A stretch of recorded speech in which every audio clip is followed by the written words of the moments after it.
Hi, Fisher College of Business. I'm Tim Henry, and I'm applying to the Working Professionals MBA program this fall.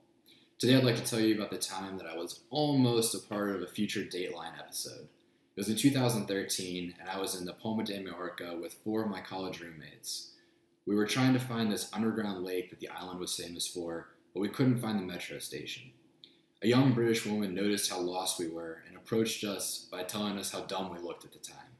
However, she was really nice about it and offered to take us to this underground lake in her own car. We started walking to her car. She made a couple of phone calls, and it turned out that her car was actually being used by a coworker. So we had to take this tiny boat that she called a dinghy. Now, this is when all I could think was, I'm pretty sure this is how all the Taken movies started. However, my college roommates and I decided to take a calculated risk, and we went for it.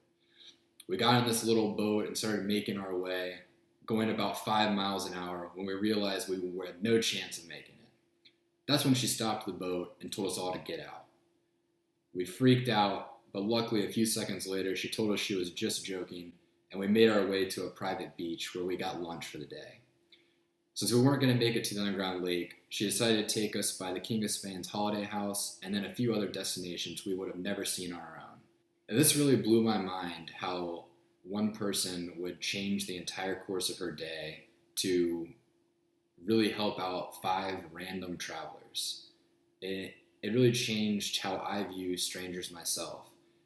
I realized everyone from the homeless guy on the streets to the random girl in the Mediterranean all have a unique story. And as humans, it's part of our job to try and understand those stories and share those stories with others. I hope this has given you a better idea of who I am and my story, and one that I hope to continue this fall at Fisher. Thanks for your time. Go Bucks.